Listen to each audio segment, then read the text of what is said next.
Good morning, listeners. My name is Micah. And my name is Christian, and Josiah might be joining us later. And welcome to the Morning Ponderings podcast. Searching for truth is just as much a process of uncovering possibilities as it is finding answers. And on this podcast, that is our goal, is to uncover possibilities and take an honest look at whether or not they could be reality. Yeah, and explore our preferences so that empathy for other viewpoints can flourish. There we go. We made it. Yeah, it was a little bit of a bumpy ride, but we're here. We did it. Yeah. So very brief. How's it going? What's new? Yes, because we have a little bit of a late start. The bit about Josiah joining us later, he's just having some tech problems at the moment because technology is wonderful. Yeah. But life be crazy, but it's also been kind of great. My whole life, like early childhood to now, like my relationship to my feminine side has been complicated and confusing. But my wife and I stumbled upon a thing called Carl Jung's theory, or like theories about like anima versus animus, is like this idea of like understanding the masculine and feminine side of every person. Yeah. And we were reading through some of what his theory has to say, and although it's like a little bit more spiritually charged than I would appreciate, there are a lot of bits to it that are very insightful, so much so that like it really felt like he was speaking directly to my experience of those different sides of myself. And it's really helping my wife and I to kind of understand what's going on and like where it's headed. And what we found is it's ultimately a super healthy, normal thing. So it's like, this is interesting. And of course, everybody's experience is going to be different. And this is just speaking very directly to my experience.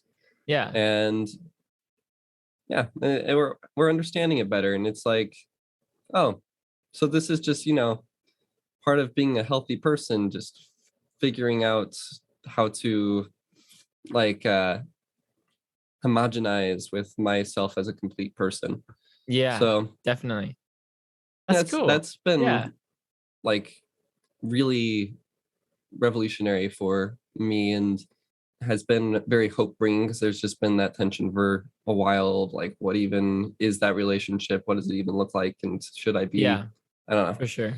Yeah. But that's very cool. Yeah, definitely. I mean, society is toxic masculinity, like all that stuff is very like, you're not really given permission to do that. Right. And to be a full human. Like you have to basically, I don't want to say pick sides, but like you have to suppress parts of yourself. Wherever, because like all of this, I mean, I think is like a spectrum, but that's cool. I'm glad you're finding yourself. That's cool. Yeah, it's been peace bringing. But apart from that, the saga of preschool sourced illnesses continues. I think that my household came down with like either some weird cold or the flu. Oh my god, pushing our way through that, dude. Right, dude. Every time we talk, time it's something new. Stomach flu, COVID itself, and then the regular flu. So basically, by the time my son is like in second grade, we're going to be super immune to like literally everything. So it's fine. It's fine. It'll be all fine. It'll be fine. Yeah. No, that's us. Hold on to that hope right there. Oh my. That's and awful. For you, Micah, how's your last it's only been about a week since we recorded the last hasn't one, been long. Somebody seems tired. Yeah, I weirdly like slept a decent amount last night, even though this is the very, very exciting news. We got a puppy. We got a little Aussie doodle. His name is Piper, and he is the cutest little thing ever. But he actually like slept pretty well last night, and I don't know. I know he whined a couple of times, and my wife kind of woke up because the first night I got up every time. It was like every half hour he was crying. But he's doing pretty good, and he's real sweet. He's real cuddly. Oh, I just got your pictures. Oh, you did? Super cute. Yeah. Am I is it okay for me to assume and kind of say this for you that because I mean our listeners are going to be like ticked off if they don't get to see this puppy. So are they going to be able to see this puppy on your TikTok? He is on my TikTok. I have made a video. Okay, good. So if you want to see Micah's new puppy, make sure you go and find Micah. This is just extra motivation to go and find Micah on my TikTok. Pondering Together. Yeah. So he's there. I'm gonna definitely I mean, if we're being honest, exploit his little cuteness for views. But also because I love him. But I'll probably be making some videos. I'm probably not going to change my name, but make some videos that we call Pondering with Piper. And I'll just be holding Piper and we'll talk about deep things. I don't know. Yeah. So that was I've only had him for less than 48 hours, but he's the best and we're very, very happy. Very cool. Yeah. Do you have any insights into how Josiah's week has been as he's continuing to troubleshoot the hardware and the softwares? Come on, man, he's your brother. I can tell you, it'll just sound like garbage. Well, at this point, we may as well have the garbage and we'll maybe fix it later. Yep, Josiah is now joining us back from the tin can. Yes, I can edit audio decently well. It's just frustrating. I put in the hard drive and it's still having that problem. So it's not even a problem with the SSD, I don't think. I don't know.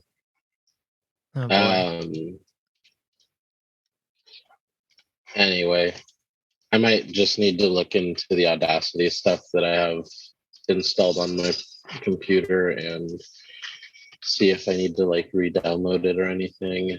Well, if you'd like to fill us in on your week real quick. Yeah. So hold on. My mind is still recovering from Micah saying COVID itself, like he's talking about an actual devil. The devil himself. I mean, it's the boogeyman. I don't know. Gotcha. I've been doing all right. I found out that I actually hate my job. Oh, well. But in good news, Costco's hiring. I had my another D&D session last Saturday. It was session number 5, and my players threatened to murder several NPCs so that they could get the rest of them. Basically, there was like 5. I introduced like this other adventuring party that was just supposed to be like, oh, there's other people going after this thing that you're going after. But these people are like kind of cool. And they were like, well, we don't want all of them. So what if we kill 3 of them, get away with it, and convince the other 2 that they ran away? Maybe we could get them to join our party. I was like, I was doing the temple rubbing stress headache, and they were like, can we do that? And I was like, this is a role-playing game. You can do whatever you want. Yeah. I just am going to have to figure out how this works. You have to roll some real high deception and... we're definitely going to have to roll a lot of stuff, but like, we're going to, Micah, are you still listening to Dungeons and Daddies? Oh yeah. Okay. So that's another thing. I've started listening to Dungeons and Daddies and I am hooked and it's so funny. Where are you right now? Because when you said that you were listening to it, I started listening to it again. For the 3rd time? Yeah, that's my 3rd listen through. Yesterday was like my best day at work because I was at one of my favorite sections in the podcast while I was at work, and work was otherwise super boring. So I was just kind of living in their world. That's nice. I'm at the episode where... Hold on, are there going to be any spoilers in your description here? Oh, no, not really. I don't think Mike is far enough to give like major spoilers yet. I mean, I'm far enough a little bit.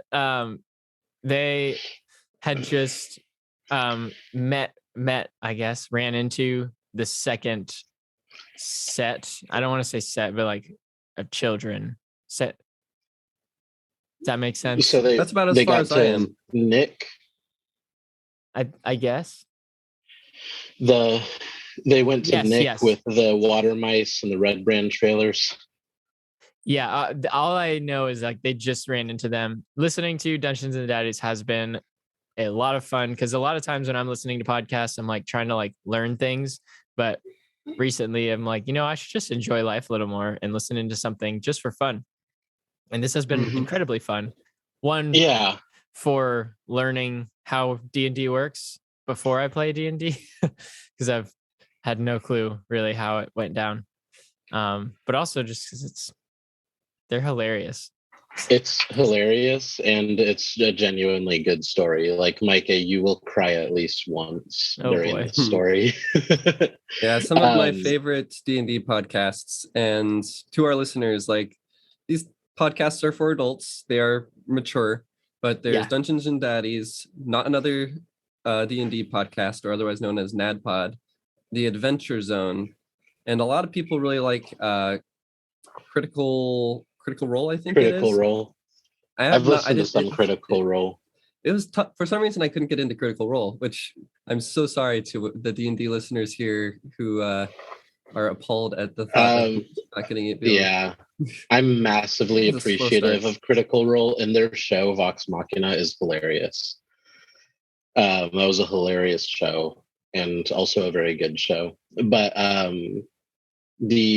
don't know, the podcast, it was harder for me to get into it because I think like with Dungeons and Daddies, they do the dad fact every week, and it helps me get to know the characters, and they just are mostly there for fun. Like, Micah, just so you know, they're not really playing D&D. They like mostly are, but like Anthony literally calls for dex saves all the time when he does not need to. Oh, okay. Like, he should just be using AC a lot of the time. I feel like it's like, oh, you took a step forward, roll a dexterity save. Okay, good. You didn't trip on a pebble. Like, that's. People talk about how it's like, it's very clear that most of the people at that table have no idea what the rules of D&D are, but they're having fun. So that's like the most important thing, and that's really what D&D is all about. So I still love it. And also, I'm now relating to Anthony's stress headaches because my players didn't just threaten murder. They also were like, maybe we should join the army and just fight in the Civil War. They are just like, and I was fully embracing the murder hobo mentality, aren't they? Yeah. Well, one of my characters is neutral evil aligned, and she was the one trying to get them to do it. Oh my gosh. She's the perfect one to listen to.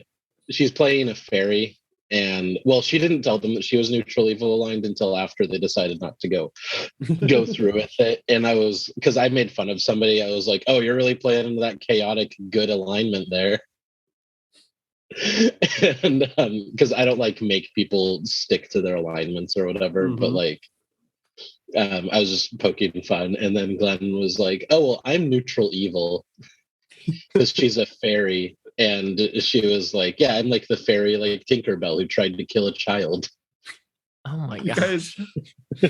what a bunch. Okay, yeah. Oh my goodness, man! The world is the fate of the world rests in their hands. I worry for it. So it does, and I also worry for the world.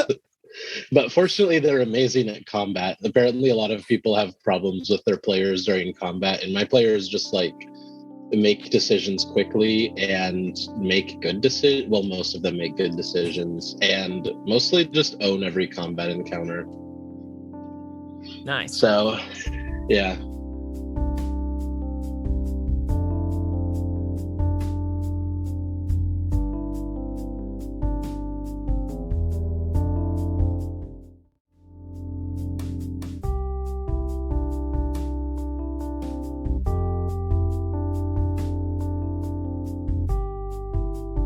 Okay, so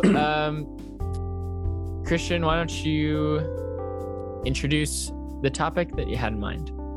Yes, this is my week idea for topic. That's a sentence. It has words in it. It does have words in it. I feel so good about it. So something I've noticed just in observing people around me and like my own life, it's that there seems to be two extremes when it comes to like how you live your life. And then like, I believe there is a healthy middle. So on one end of the extreme, the end of the extreme that I was most familiar with growing up is this feeling like, oh, I need to live my life in accordance with a very strict moral code. Yeah. And if I just stick to that moral code religiously, then everything's going to be fine. And then there's an opposite side of that spectrum where it's like, okay, I just need to do whatever my body tells me to do. Because I mean, life is life, and I'll just do whatever my body says because that's going to be what's most authentic to myself. Mm-hmm. And in observing these two extremes, I noticed some pros and cons. And so we're going to be talking a bit about what you guys think regarding my observations, what your guys' observations are, and just kind of exploring this topic. So I'm going to share what my observations have been, and then we can start from there as like a starting point. But I noticed on the end of the extreme for like this strict moral code approach is, in taking that approach, you tend to completely alienate people who don't abide to that same moral code.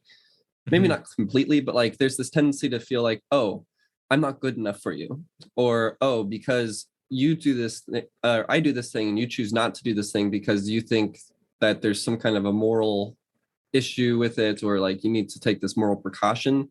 Somehow that makes you better than me.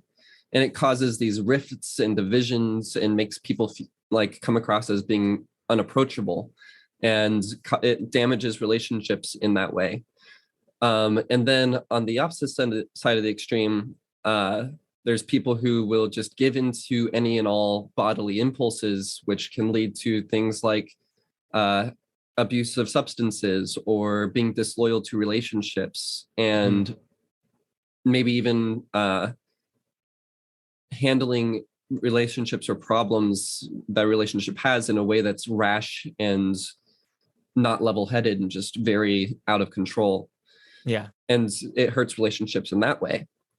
And so you have these two opposite ends of the extreme.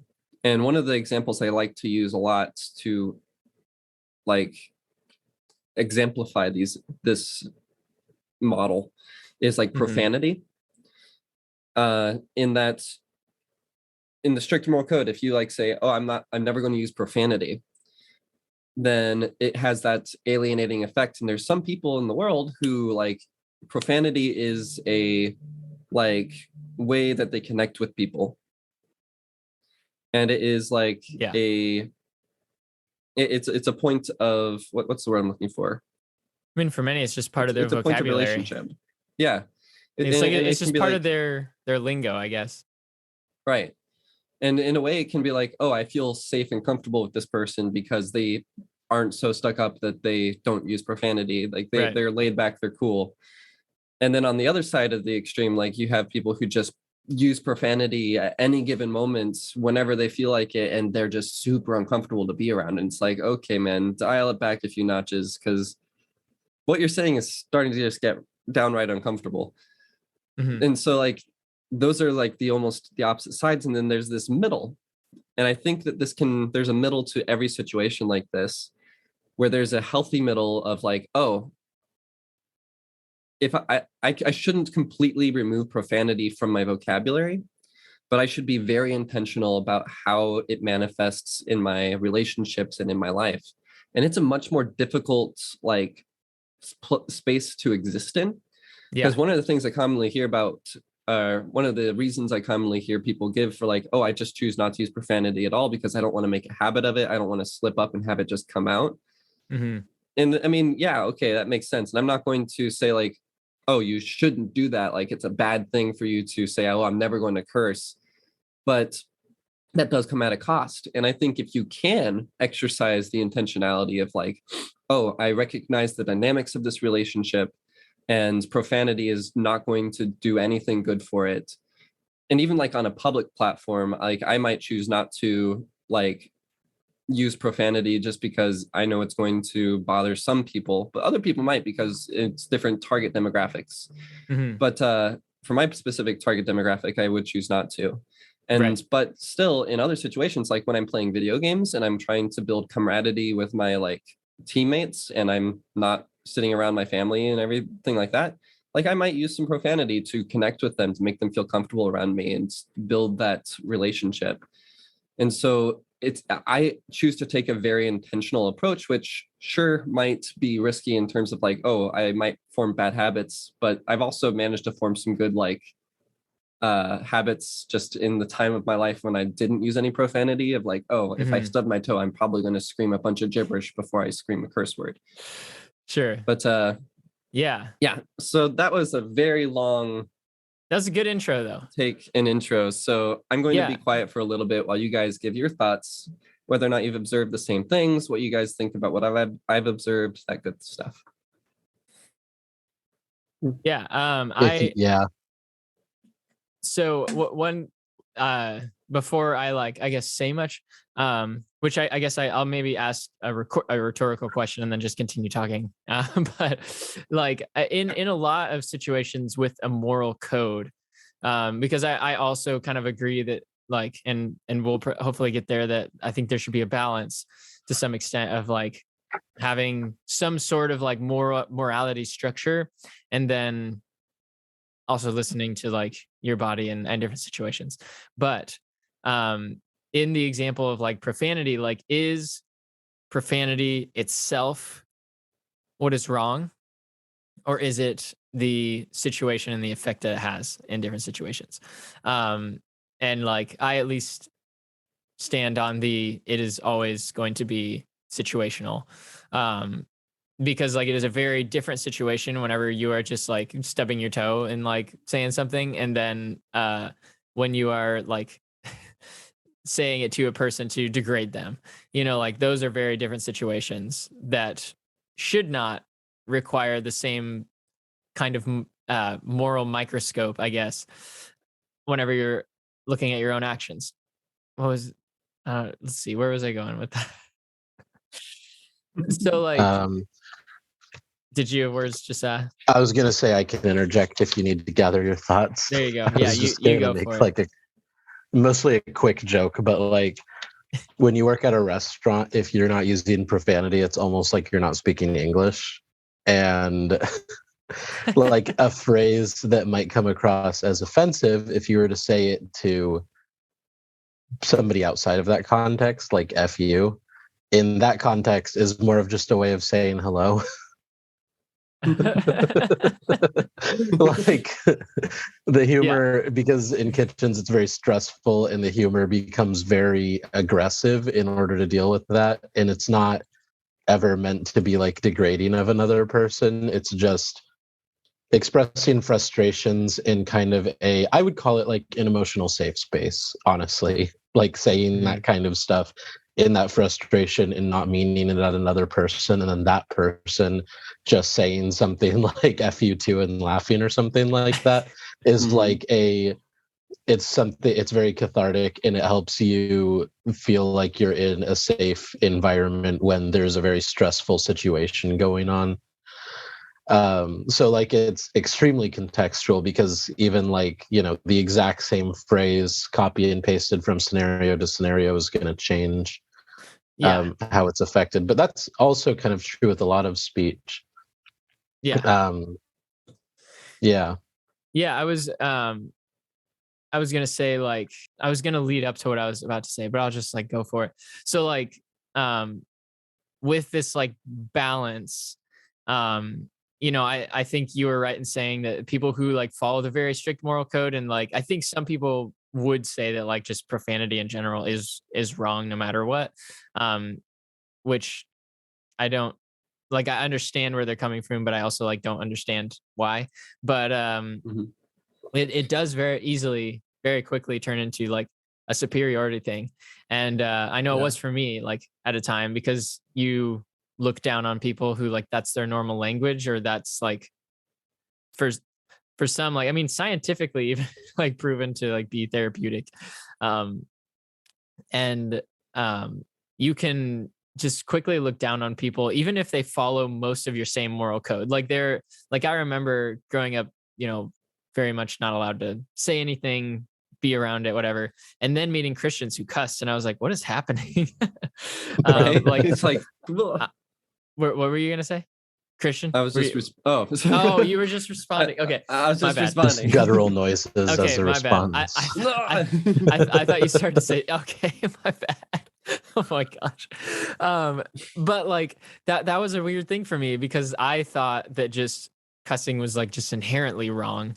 But then I was meeting people who like, for like on almost every other level, we followed the same moral code in Christianity, but on that one, they were like, obviously they were careful around certain people, but like in their friendships, like, yeah, they would just like drop some cuss words. And I was like, I don't know what to do about that. But at the same time, started to realize like, why does it super matter? Like it's not like they are, well, I have okay, a theory on that. Oh, go on.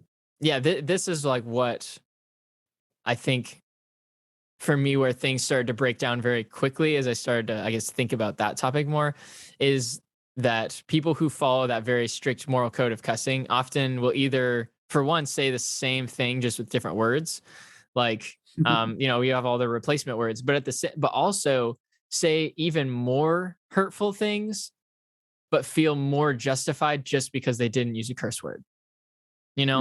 Like they will say things that are like deeply hurtful and deeply like just mean, but feel okay with it just because, oh, well, I wasn't cussing at you. Like, and it's like this very like subversive, like kind of language that I feel like Christians developed a lot, because like you weren't allowed to say certain things.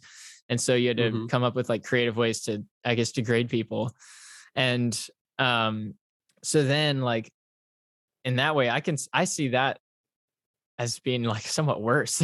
Like because it's not just you like I don't know, blowing someone off, being angry and like saying something to them. It's like you had to like intentionally think of something hurtful to say.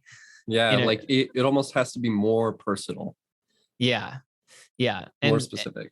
And then they still will have that superiority mindset of like, well, I'm still better than you because, and it's like, you're not, you're definitely not.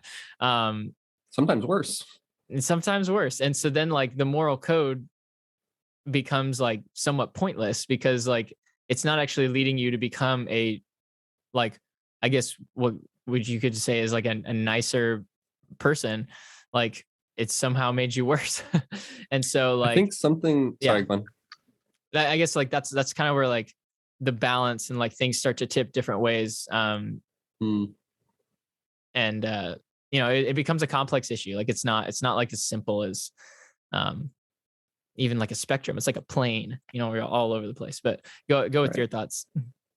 I think what I've observed is like there's this mentality of like, oh, if I make compromises on this moral code in any way, then this moral code is the only thing that keeps me from just falling into savagery and just becoming a complete slave to my body and my impulses.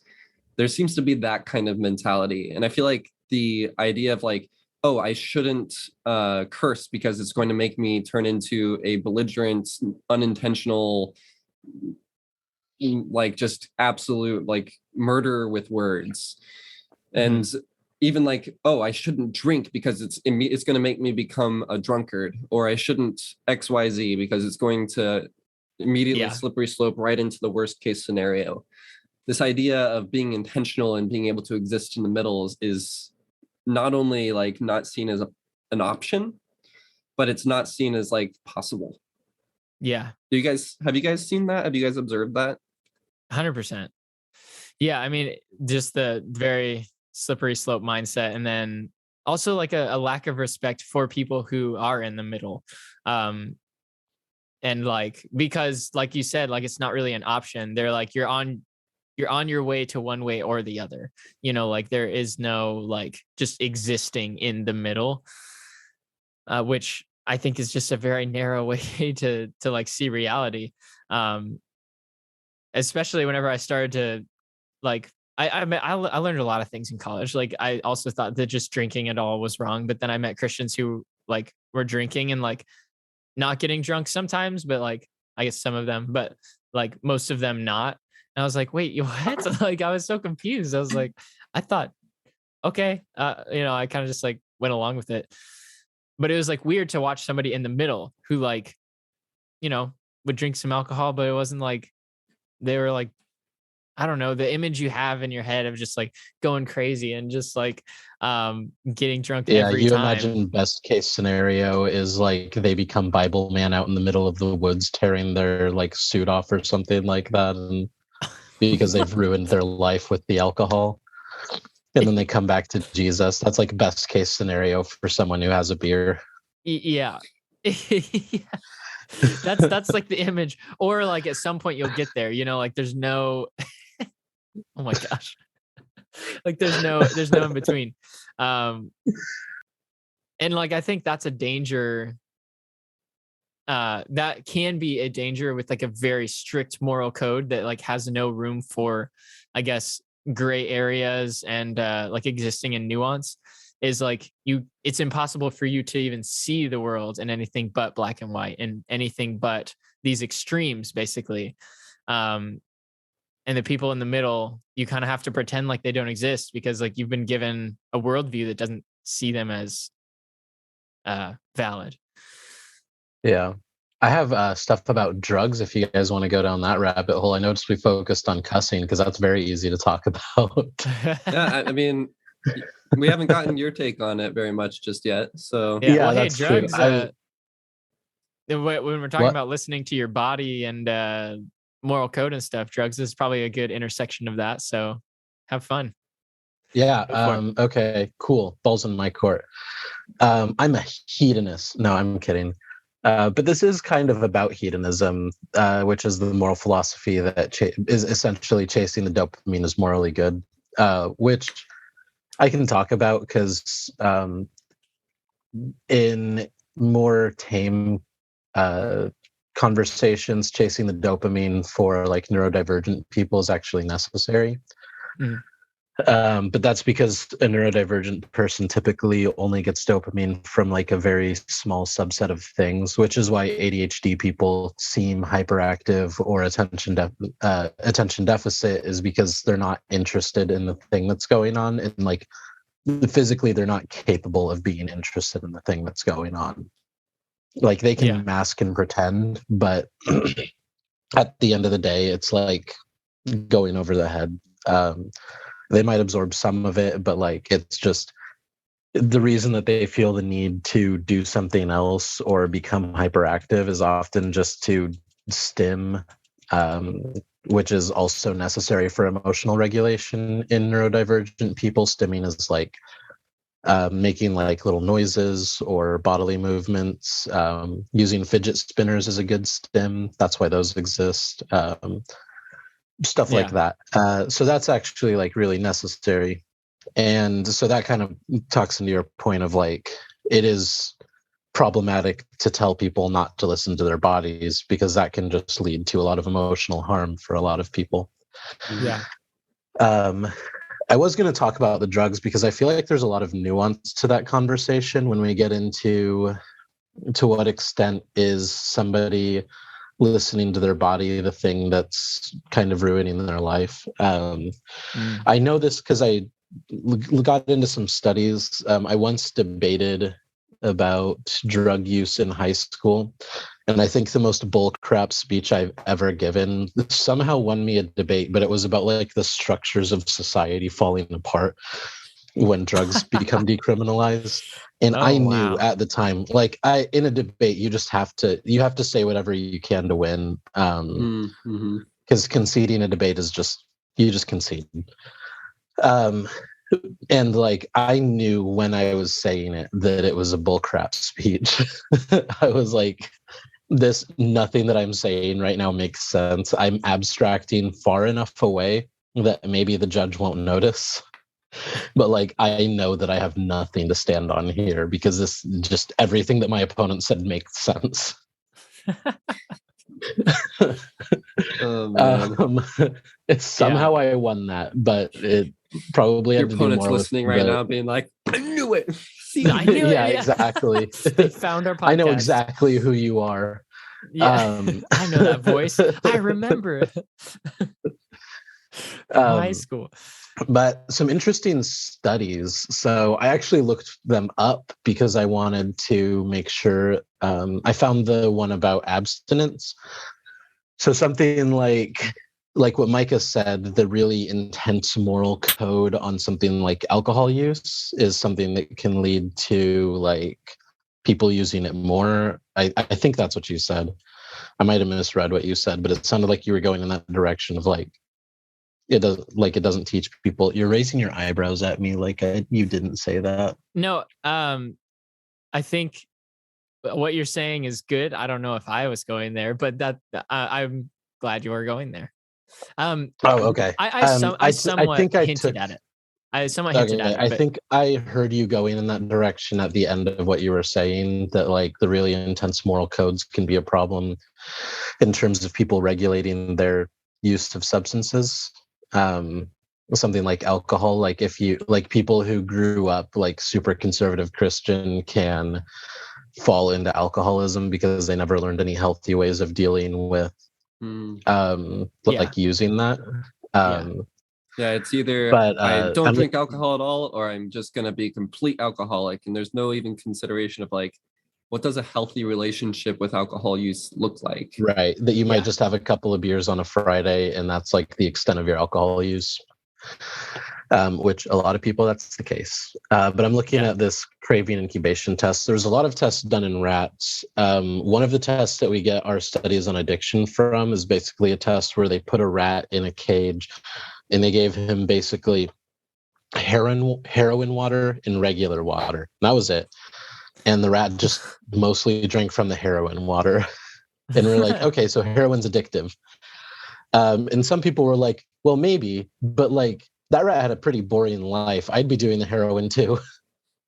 So what they did was they gave the rat a bigger cage with more stuff to play on and women in the cage. Women. He gave some lady rats. Oh my gosh. And when there was a lot of social interaction, and that's like the rat got to live its natural sexual lifestyle as well as its natural social lifestyle, it never once overdosed on the heroin, and it didn't normally drink from the heroin water. It was mostly just I kind of feel like this might be fun this time, and then went over and drank like a little bit, but mostly drink from the regular water. And then I'm looking at the craving incubation test, which is where they did a forced abstinence versus real quick, just could you give us the name of these studies so people can look them up if they'd like to? The other one, I actually started reading this one, and I've seen the other one, but I don't know exactly how to search for it. Rats drug test with Rats socialization. No. Okay. Maybe it was this one. Is it Rat Park? I think it's Rat Park that I'm referring to. You might even send me the links when you find them, and I'll like put them in the description of the episode. Good call. Yeah, we can always add it later so we don't halt our. Okay, it was cocaine-seeking behavior in mice that was reduced through social behavior. That one was the Rat Park experiment. There's also this one that I'm looking at that was rats prefer social interaction to heroin or methamphetamine, which is basically they did a study where they forced abstinence, and then they gave rats just like a social choice on whether or not they took the water with the heroin and meth in it. It was heroin and meth water. And the forced abstinence, they measured significantly higher cravings for the rats in days 15 and 45. And this one is in the National Institute on Drug Abuse and NIH. What is the study?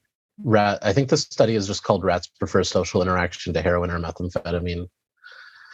But when you Google that stuff, a lot of results pop up. So I can send you the links, and it also should be pretty easy to find.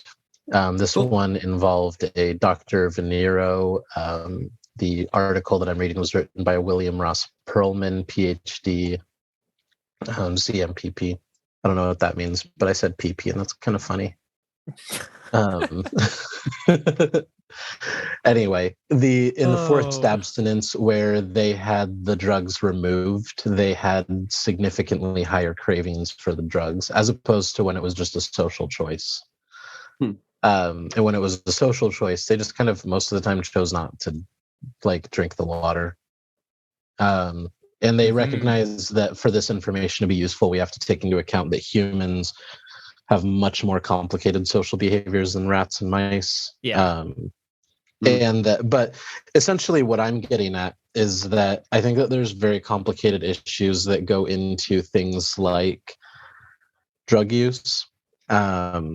And I think that the implications that I think that when we talk about it, it's not necessarily just like hedonism.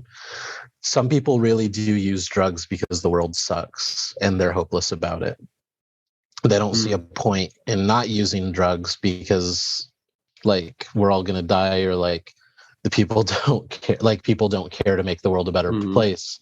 And I feel powerless about it. So I'm just going to chase as much dopamine as I can while I'm alive. And if I die, I die. Like some people actually have that mentality.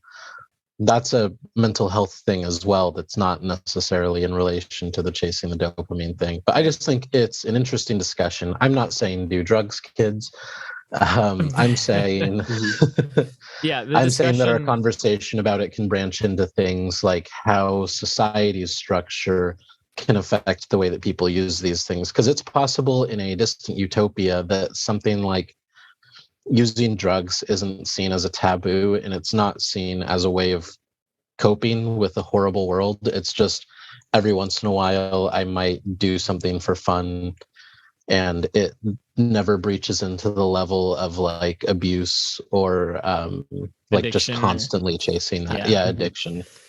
Social and emotional health. It's super important. Yeah, I think what I think is interesting to point out there is like, which like this once again is a nuanced conversation, but like often what I see from very strict moral code circles is that there are useful things, right? There are useful things that like can help people, like as far as like being a part of a community and things like that. But when it comes to these issues, like it reduces them down so much to such a very simple thing that like you never actually have to think about all the things that are going into this issue. Like you can just say all drugs are bad, don't ever do them, and then like that can be the end of your conversation, rather than looking into like all these studies where it's like, oh, how does like social interaction and your, I guess, satisfaction with like your social interaction affect the way that you would interact with drugs, and like how is our society built in a way that maybe is not conducive for I don't know. Like it's really you can get into all of these like nuanced conversations that are like very complicated and like actually are dealing with the issue itself, rather than just kind of saying all of that's bad and we shouldn't, and what's the point of talking about it, you know? Right. Yeah.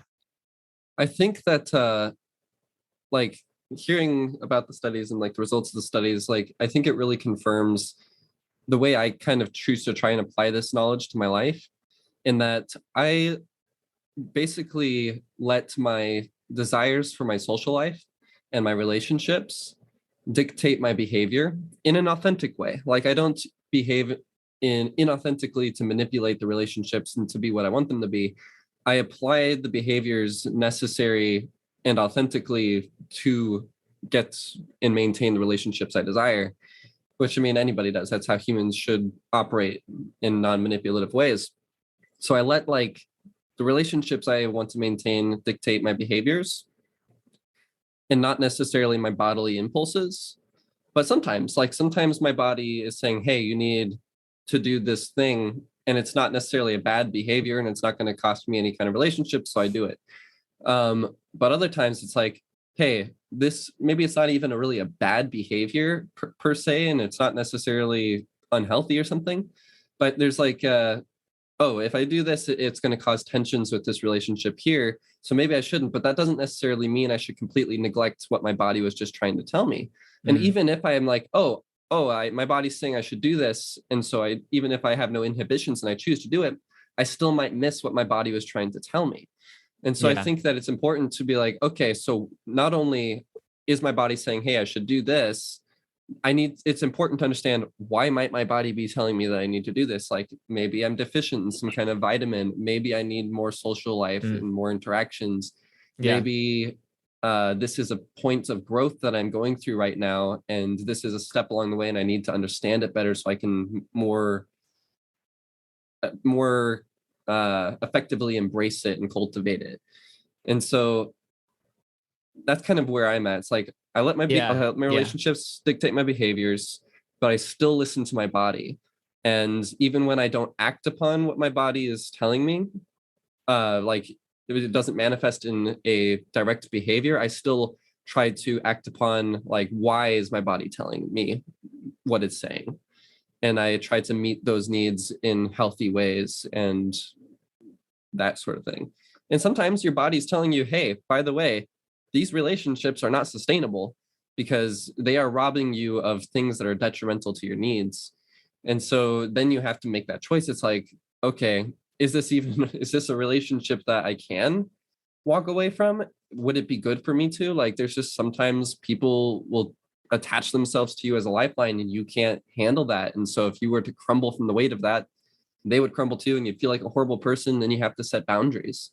So sometimes listening to your body is important, because it tells you either you need to cut off a relationship or you need to set some boundaries. And that's where I kind of strike that balance. Mike, I think it makes a lot of sense.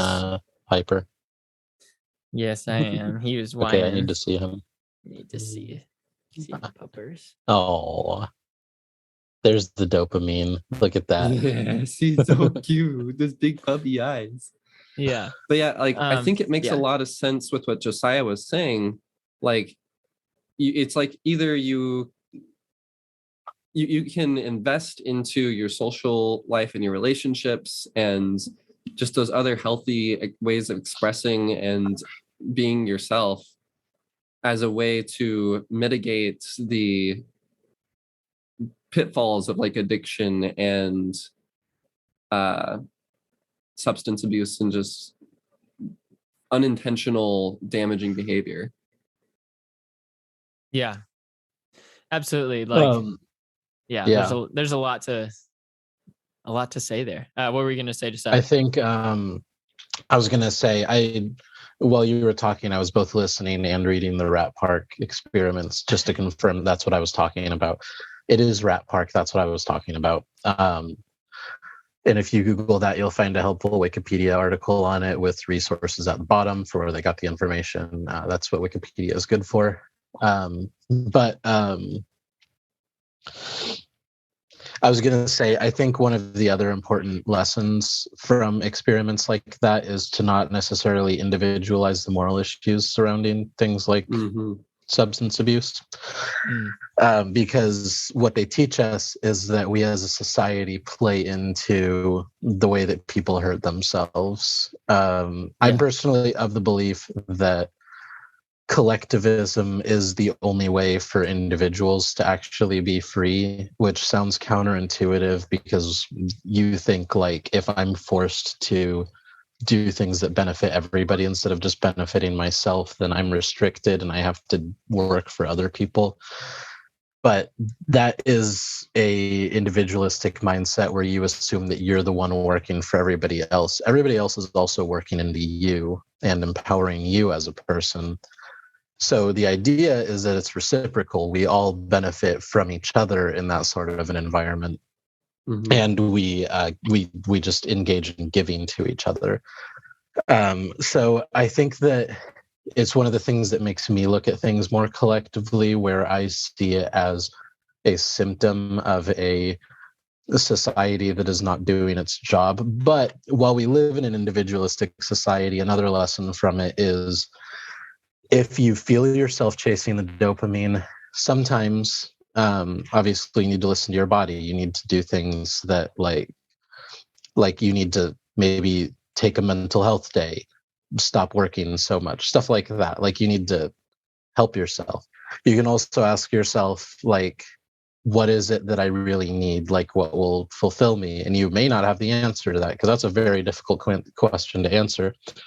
I'm going to talk to my therapist about that after this. And it may be that relationships are hard, and then in the modern world it's like hard to find a good relationship for a lot of people. So like a lot of this stuff is very difficult to overcome, which is why I fall back into that we need to do better as a people for the individuals. I hear your puppy, and that's adorable. He's whining. I think he's hungry. I know. I get every time I hear like a little puppy whining, I'm like, okay, what do you need? I'm here to take care of you. Yeah. But yeah, so I think like in an individual sense, you can, I think Christian, you were alluding to like, or you were saying like that self-reflection of like, how can I best take care of myself, and maybe take a little bit of time to think about it before engaging in any sort of risky behavior. And saying like, is there something missing in my life that I need to focus on replacing? Do I need to go to therapy? Which I think everybody needs to go to therapy. Not everybody, but like I think that going to therapy should be significantly less stigmatized than it is now. But like it's the self-reflection of like, how can I best help myself, which is still listening to your body, just with maybe a little more thoughtfulness behind it. Yeah, I think there's so much to cover, and like I think I would like to talk about this more, but I think we're all maybe running out of time, and Piper's out of time. That's for sure. He's ready to go. So, yeah. Do you think we should wrap up and come back to this? Sounds good. My wife is like, so was it supposed to be 7 to 8? And I was like, yeah, okay.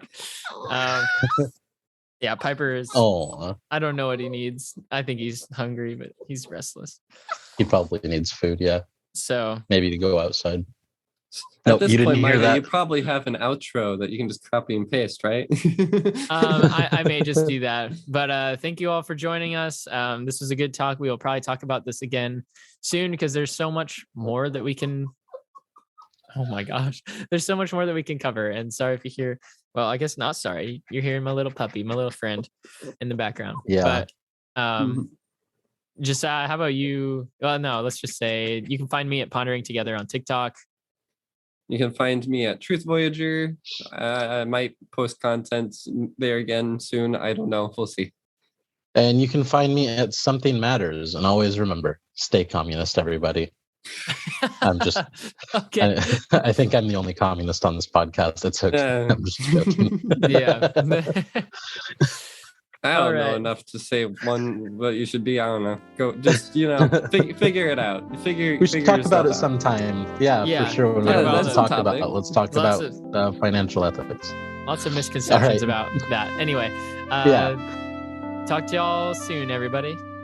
Bye. See you guys later.